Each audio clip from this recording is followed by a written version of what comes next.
Picture this setup for a moment. You're driving down a narrow, two-lane rural road in northern Indiana. Okay, setting the scene. Right. So the early morning sunlight is just starting to hit the fields, and out your window, you see a sturdy farmer physically plowing the earth with a team of heavy draft horses. Oh, wow. Yeah, very classic image. Exactly. And you look over the traditional white farmhouses dotting the landscape, and you notice, well, there isn't a single electrical power line connecting any of them to the grid. Right, just completely off the grid. Yeah.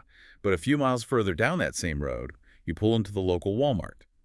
And right there in the parking lot, set apart from the cars, there is a dedicated wooden hitching rail for horse-drawn buggies. It's almost like a scene plucked straight out of the 19th century. It really is. It feels almost staged, you know? Yeah, it creates this very distinct image of a community perfectly isolated from the modern world. I mean, you see that buggy, and you just naturally assume the people driving it are entirely disconnected from the digital age. That is the assumption, for sure. But then you step inside one of these seemingly analog businesses run by that very same community, and you find them actively utilizing ChatGPT. Wait, really? Yes, they're using it to run complex manufacturing pipelines, to draft binding legal contracts, and to manage sensitive client relationships. Which completely shatters the assumption right there. Totally. Finding advanced language models operating inside a community that culturally rejects television and grid electricity is, well, it's the absolute definition of cognitive dissonance. It's so jarring, but it is actually happening. So today's deep dive is pulling from a deeply fascinating May 24th, 2026 Forbes article by Roger Dooley. Right. It's titled Amish Innovation, Mastering Business Empathy Through AI. And that piece also highlights some incredible on-the-ground reporting by Eric German in New York Magazine. Pretty really great sources. Yeah. So our mission today is to explore this massive juxtaposition. We are looking at how the Amish, a community globally famous for eschewing modern technology, are not only adopting artificial intelligence, but are arguably using it far more effectively and far more responsibly than the C-suite executives at most Fortune 500 companies. And we're not just looking at this as some quirky, ironic tech story to share at a dinner party. Right. There's a lot more to it. Exactly. What we are really unpacking here is a profound masterclass in grassroots AI governance and corporate responsibility. Yeah, that governance angle is huge. It is. We are going to break down how a community that literally bans owning cars is pioneering a highly intentional, heavily filtered way of adopting AI. Which is wild to think about. It really is. And more importantly, we're going to look at how you, the listener, can apply their rather surprising methods to drastically improve empathy and responsibility in your own daily work. For sure. But to really grasp the mechanics of this, we have to start by completely resetting our baseline understanding of who the Amish actually are in the year 2026. Oh, absolutely. Because if you still think of them exclusively as the folks chewing butter and raising wooden barns by hand, you are missing the reality of their modern economy. Yeah, that stereotype hasn't reflected reality for decades now. Really? Yeah. I mean, the Amish, who are a Christian group primarily of Swiss-German descent, they absolutely still value a simple, community-focused life. Right. They remain deeply committed to traditions and religious tenets that, haven't changed much in a century. Yeah. But their economic reality has shifted dramatically. How so? Well, due to population growth and the scarcity of affordable farmland, traditional agriculture has transitioned into more of a side gig for many families. Oh, wow. I didn't realize that. Yeah, today, the vast majority earn their primary income through trades like small businesses, carpentry, construction, and increasingly complex manufacturing and logistics. And that economic shift creates a massive friction point, doesn't it? Oh, for sure. Because you physically cannot run a competitive manufacturing business in a 2026 supply chain without the internet. You really can't. You have global suppliers to contact, material logistics to manage in real time, and digital invoices to process. So they basically found themselves backed into a corner. Yeah, a real catch-22. Right. They had to adopt the necessary technology and risk their cultural fabric, or refuse it and basically lose their livelihoods. And their solution to that dilemma is what makes their approach so unique. Yeah. Because modern businesses require internet access, the community has developed incredibly strict, decentralized governance over its use. Which is fascinating. Right. It varies depending on the specific rules of a local church district, but generally technology is carefully evaluated on a purely functional basis. Okay, so like, how does that work in practice? Well, a tool might be permitted if it serves a necessary business function without disrupting community values. For example, they might use solar panels to run a CNC machine in a wood shop. Right, because they don't connect to the main power grid. Exactly.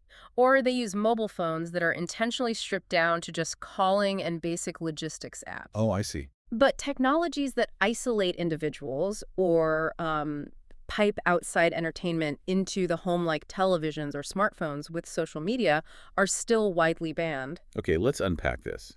Because I can hear you, the listener, thinking the exact same thing I thought when I first read the source material. Which is what? Isn't using the internet or training a team to use ChatGPT a massive contradiction to their entire ethos? Right. It feels like cheating. Exactly. It feels like they are bending their own rules just to make a profit. Yeah. But looking closer at how they actually implement this, it's more like a strict medically prescribed diet. Ooh, I like that analogy. Right. Because the goal of a specialized diet isn't to just starve yourself. The goal is highly intentional, heavily governed consumption. That's a great point. They aren't rejecting technology outright. They are ruthlessly governing it to ensure it serves their community. Yeah, they use specialized third-party services that provide necessary internet access but aggressively filter out objectionable content. So they put up rigid guardrails. Exactly. They are putting those guardrails up so the tool serves the business rather than the business becoming subservient to the tool. Which happens to a lot of us, honestly. Oh, totally. If we connect this to the bigger picture, what you are describing is a brilliant, localized form of AI governance. Right. Because in the corporate world, tech governance usually falls into one of two extremes, right? What do you mean? Well, it is either a slow, bureaucratic nightmare of committees that stifles innovation entirely. Ugh, yeah, the red tape. Right. Or it is completely non-existent, and companies just recklessly adopt every new shiny piece of software without thinking about the second-order consequences. Yeah, like what it does to their staff or data privacy. Exactly. But the Amish approach operates on an entirely different axis. They do not adopt technology by default. They adopt it by design. By design. That's powerful. They ask a very specific question. They say, does this specific tool, used in this specific restricted way, solve a critical problem for our business without harming our social fabric? If the answer is yes, they build a firewall around it and use it. If the answer is no, they ban it. Which provides the perfect lens to understand exactly how they are applying AI to their daily operations. Yeah, it really does. Because once you realize they treat tech as a highly specific, heavily governed utility, like a specialized wrench in a toolbox, their pragmatic approach to AI makes total sense. It's all about practicality for them. Right. So Eric German's reporting in New York Magazine focused on one particular family-run manufacturing business that has leaned heavily into AI, but in a very targeted way. Yeah, they're utilizing it with incredible lean efficiency. How so? Well, one of the sons in this family business detailed how he uses ChatGPT to build entirely custom dashboards and tracking systems. Oh, wow, like coding from scratch. Basically, in a standard factory setting, you need to track sales leads, monitor financial cash flow, and manage production pipelines on the manufacturing floor. Right, lots of moving parts. Exactly. And typically, a company would go out and buy a massive, bloated enterprise software system from a major tech conglomerate, Which costs a fortune. tens of thousands of dollars, and it requires weeks of corporate training. But instead, this Amish businessman just used AI to, as he called it, vibe code exactly the lightweight tools they needed. I have to say, the phrase vibe coding is such a perfect encapsulation of this current era. It really is a great term. It explains the mechanism of how non-technical people are building software right now using natural language programming. It really does. You are no longer required to learn the complex syntax of Python or JavaScript. Thank goodness. Right. In this dynamic, the human user acts essentially as a product manager, and the AI acts as an eager, lightning-fast junior developer. I love that comparison. Yeah, the user explains the vibe or the specific functional outcome they want, say, a dashboard that turns green when a shipment arrives and red when it's delayed. Right. The AI generates a prototype. The user looks at it, points out what's wrong in plain English, and the AI iteratively corrects the code until it works perfectly. It's like skipping the massive 200-channel cable television package where you only actually watch 3 channels anyway. Yes. Instead of paying for all that corporate bloat, they're just building their own bespoke network from scratch. Yeah, they are using AI not to replace human workers on the floor, but to bypass unnecessary corporate infrastructure. And the sources point out they're doing this with high-stakes documents too, right? Oh, yeah. This part is wild. Eric German highlighted another striking example from a cousin in the same community. He needed to create a legally binding rent-to-own agreement. Historically, that is a friction-heavy process. So expensive. Right, you would spend thousands of dollars going back and forth with a traditional law firm to draft that document from scratch. Yeah. But this individual chose a different route. He used ChatGPT to draft the initial contract, leveraging the AI's vast training data on standard legal boilerplate. Okay, but did he just sign it? That seems risky. No, and this is the crucial step regarding responsible governance. He didn't just sign it blindly. Yeah. He took that AI-generated document to a human attorney to review it. The attorney audited the contract, found the logic and legal protections to be entirely sound, and approved it without making a single change. Wow. Without a single change. Not one. So is that just a neat trick? Or does it say something deeper about how they view the technology? I mean, a human attorney approving an AI contract without a single edit is a high bar. It really is. It proves they aren't just using this as a gimmick, you know? They're relying on it for legally binding protection. It speaks entirely to their governance model. They recognize what the tool is exceptionally good at, which is synthesizing standard logic and formatting data, and they use it to streamline the heavy lifting. Which saves time and money. Exactly, on the drafting phase. But they also recognize the tool's limitations, and AI cannot hold legal liability. Right, you can't sue a language model. Exactly. A machine cannot be sued for malpractice if something goes wrong, so they keep the human expert in the loop for the final validation. That is so smart. It is a textbook example of responsible AI deployment. They automate the process, but they retain human accountability. Yeah. But building on that idea of logic and data, drafting contracts and coding dashboards are still ultimately mechanical tasks. Right, they are rule-based. Yeah, the rules of software and the rules of law are rigid. But the deep dive takes a major pivot when we look at the most surprising application covered in Roger Dooley's Forbes article. This is my favorite part. Because these businesses aren't just using this heavily governed technology to manage spreadsheets. They are actively using it to govern how they communicate with other human beings. This is where the story shifts from operational efficiency to emotional intelligence. Yeah. The article highlights a specific, highly relatable scenario with one of the sons in the manufacturing business. He found himself in a stressful professional situation that, well, anyone who has ever managed a project will recognize. What was? He needed to write a difficult email to a client. Oh, man. A very common pain point. Yeah. You have a supply chain issue or a delay, and you just have to deliver bad news. Exactly. In this case, he needed specific input from this client in order to keep a major manufacturing project on schedule. The client was the bottleneck. Oh, that is so frustrating. It is. So the email had to be firm. It had to clearly communicate that the client was holding things up and needed to act. But crucially, he was feeling personally frustrated. Naturally. Right. And if he let that frustration bleed into the email, he risked sparking a defensive reaction, sounding aggressive, and potentially damaging a long-term, lucrative business relationship. So instead of just hammering out an annoyed email in the heat of the moment and hitting send, which, let's be honest, we've all wanted to do, he stops. He pauses, yeah. He feeds the context of the situation into ChatGPT. He explains what he needs to say, but asks the AI to help him craft the message. And the result was incredible. Right, the AI generates an email that is perfectly balanced. It was firm, it was professional, but it was deeply empathetic to the client's position. Yeah, Roger Dooley coins a fantastic term for this mechanism. He calls it an empathy audit. An empathy audit. I love that. It is a deliberate procedural check of how a message will actually land with the recipient before you send it out into the world. Wow. This Amish businessman instinctively ran an empathy audit. He recognized the limits of his own emotional state, he knew he was frustrated, and he used a governed technological tool to ensure his communication remained constructive. Right. And that aligns perfectly with his community's deep-seated values of maintaining peace and healthy relationships. Here's where it gets really interesting, because there is a massive paradox sitting right in the middle of this concept. Okay, let's hear it. I need to push back on this idea for a second. Sure. How can a machine, literally a cluster of silicon servers, sitting in a refrigerated data center that has never felt a single human emotion, a machine that has no concept of stress or joy or frustration, how can that machine genuinely help a human being be more empathetic? It's a completely valid pushback for sure. And the answer requires looking at how these large language models are actually built. Okay. They do not feel empathy, they have no internal emotional state.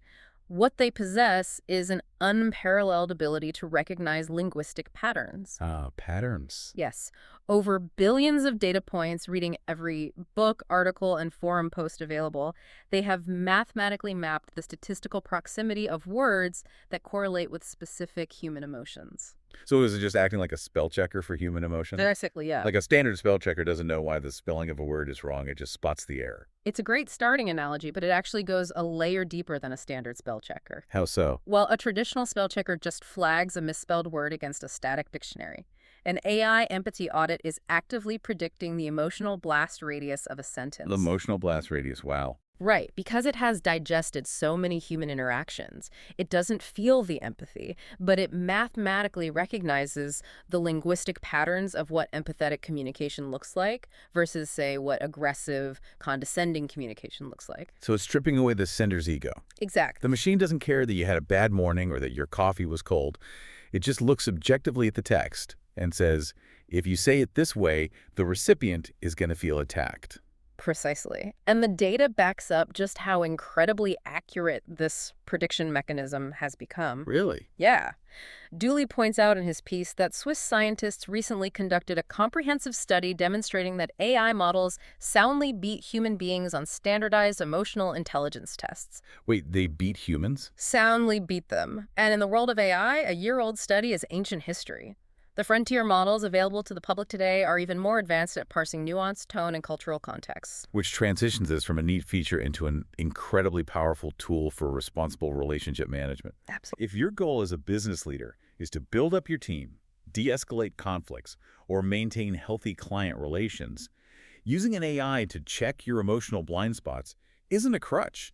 It's a layer of responsibility. It is a critical layer of responsibility. And to really drive home the importance of this grassroots lesson, we have to look at the exact opposite scenario. The corporate world. Exactly. We have to look at what happens when massive, highly funded corporate organizations completely fail to utilize these tools, highlighting a massive gap in corporate governance and communication. Because logically, you would assume that a Fortune 500 company with a seven-figure marketing budget, a dedicated PR team, and layers of executive approval would be running these empathy audits all day long to protect their brand equity. You would assume that, yes. But they demonstrably do not.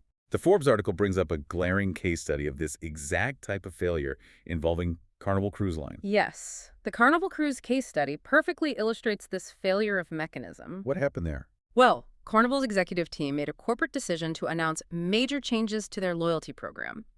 Specifically, they decided to revoke the lifetime status of their most loyal, top-tier customers. Oh my gosh. These are the people who spend tens of thousands of dollars sailing with them year after year. Which, just objectively on its face, you know is going to be a communications disaster. Oh, a total nightmare. You are taking your most dedicated brand evangelists and sending them a memo that effectively says, your years of loyalty no longer matter to our bottom line. And the blowback was exactly what you would expect. It was immediate and it was intense. I bet. Carnival faced months of furious customer reactions on social media, terrible press coverage, and massive damage to their brand reputation. Yikes. Ultimately, the pressure was so severe that they had to completely reverse course. They publicly backpedaled and restored the lifetime status for those top-tier members. But the damage was done. Exactly. The damage to the trust of their best customers was already done. It was a completely unforced error that cost them dearly in brand equity. When you put those two realities side by side, the massive cruise line and the Amish carpenter, so what does this all mean for us? That's a striking It comparison. really is. I want you, the listener, to really let the absurdity of this contrast sink in. A 60-second empathy audit using a standard AI model could have predicted that customer angst for Carnival. Totally. The AI could have analyzed the draft of that announcement, flagged the dismissive tone, predicted the emotional fallout from top-tier loyalists, and suggested a more empathetic way to deliver the policy change. We could have prevented a massive PR disaster. Yes. So why is it that a rural community that literally governs their technology so strictly that they ban televisions is leveraging this exact tool to protect a single client relationship? But Fortune 500 CEOs and marketing executives are broadcasting to millions without checking their tone. It comes down to the mechanics of corporate echo chambers and what we can call the ego blind spot. Ego blind spot. Yeah. In the corporate world, leaders are consistently rewarded for their decisiveness and their gut instincts. When you reach the C-suite, there is a pervasive implicit assumption that your personal intuition is highly calibrated and infallible. You surround yourself with layers of bureaucracy that often just validate your decisions. Lots of yes men. Exactly. So when it comes to high-stakes messaging, leaders stubbornly rely on their own instincts. They assume they already know how the customer will feel, and they don't see the need to consult a machine for emotional feedback. But the Amish operate on an entirely different cultural baseline. They place a massive premium on community and humility. That is the core difference. They do not have that corporate ego blind spot. Oh. Their entire governance model, both for how they manage technology and how they manage their society, is built on the fundamental idea that the individual is not infallible. Right. So when they are presented with a tool that can provide a neutral, objective check on a sensitive, emotional situation, they use it. They don't let their ego get in the way of responsible communication. That makes so much sense. The Carnival cruise disaster happened because corporate leaders lacked the basic humility to run a draft through an AI and ask, how is this actually going to sound to the human beings receiving it? It is a stunning contrast in governance. Okay, let's bring this all together to see the whole picture. Let's do it. We started this deep dive looking at a traditional farmhouse with no grid electricity and a horse-drawn buggy parked outside a big box store. Right. And we've uncovered how that very same community is currently mastering AI governance. They aren't letting the technology dictate their culture. They are intentionally filtering and restricting it to fit their values. Exactly. They are acting as product managers, vibe-coding custom software to bypass bloated corporate systems, and they are drafting legal agreements that hold up to human attorney scrutiny. But the most vital takeaway for anyone listening, the real actionable lesson in corporate responsibility is the concept of the empathy audit. Yes, the empathy audit. The Amish are providing a real-world case study proving that AI's greatest immediate value might not be in replacing human labor, but in refining and protecting human interaction. Which is such an optimistic way to look at it. It really is. Whether you are a mid-level manager trying to write a delicate email to an underperforming coworker, a small business owner announcing a difficult policy change to your customers, or a PR professional handling crisis communications for a global brand, you have an objective emotional spell checker sitting right at your fingertips. Use it. Exactly. Let the AI add that necessary layer of empathy and responsibility to your most important messages. It literally takes 60 seconds, it strips away your ego, and it can save your most valuable relationships. It really is a massive paradigm shift in how we view the mechanics of corporate responsibility, which leaves us with a final, slightly uncomfortable thought for you to mull over today as we wrap up. Yeah, this raises a critical question that challenges the very foundation of modern corporate leadership. What's the question? We now have empirical data like that Swiss study proving that AI models are already demonstrably better and far more objective than human beings at identifying and applying emotional intelligence in written communication. Right. If that is the case, at what point does it become irresponsible, perhaps even professionally negligent, for a leader not to run their most sensitive, high-stakes decisions through an AI empathy audit before hitting send? That is heavy. Are we rapidly approaching a future where relying solely on unvetted human instinct is considered the ultimate corporate liability? It's definitely something to think about. It really is. Think about that the next time you find yourself frustrated and about to hit send on a difficult email. For sure. And the next time you see a horse-drawn buggy tied to a hitching rail, remember, the person holding the reins might just be better at AI governance than your CEO.